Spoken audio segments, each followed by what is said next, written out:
যুক্তরাজ্য নবীগঞ্জ এডুকেশন ট্রাস্টের সাধারণ সভা হয়েছে। মঙ্গলবার লেস্টারের একটি স্থানীয় হলে অনুষ্ঠিত সভায় নবীগঞ্জ পৌরসভার অন্তর্গত এলাকায় একটি টেকনিক্যাল স্কুল ও কলেজ প্রতিষ্ঠার নীতিগত সিদ্ধান্ত হয়। সভায় বিশেষ অতিথি ছিলেন ফুল মিয়া। সভাপতিত্ব করেন ট্রাস্টের সভাপতি মোহাম্মদ শামীম মিয়া এবং সঞ্চালনায় ছিলেন সাধারণ সম্পাদক হোসেন আহমেদ।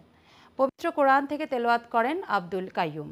অনুষ্ঠানের শুরুতে ট্রাস্টের প্রয়াত প্রতিষ্ঠাতা সদস্যদের আত্মার মাগফিরাত কামনা ও তাদের অবদানের প্রতি গভীর শ্রদ্ধা জানানো হয়।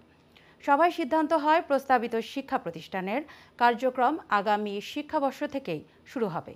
এই উদ্যোগের জন্য উপস্থিত 50 জন প্রতিষ্ঠাতা ট্রাস্টি সর্বমোট 50 লক্ষ টাকা দানের প্রতিশ্রুতি দেন। এডুকেশন ট্রাস্টটা কি একটা প্রজেক্ট নিয়েছি প্রথমবারের মতো একটা টেকনিক্যাল কলেজ করার জন্য, টেকনিক্যাল স্কুল এবং কলেজ। এবং এটা আমরা আজ অনেকদিন ধরে একটা আশা ছিল, আমরা পাইতাম। সবচেয়ে বড় জিনিস হইল আমরা আমরা কলিগ ফুলবাই আইন আমরা এই জায়গাটা দান করছেন। আর এই ভিত্তিতে আমরা এখন এই কাজটা শুরু করতাম, যাতে ভবিষ্যতে নবীগঞ্জের এই যারাই বিদেশ আয় তাতে এখান থেকে কোনো জিনিস শিখে আইতে পারে, আয়া বিদেশে আইয়া বালা জব করতে পারে।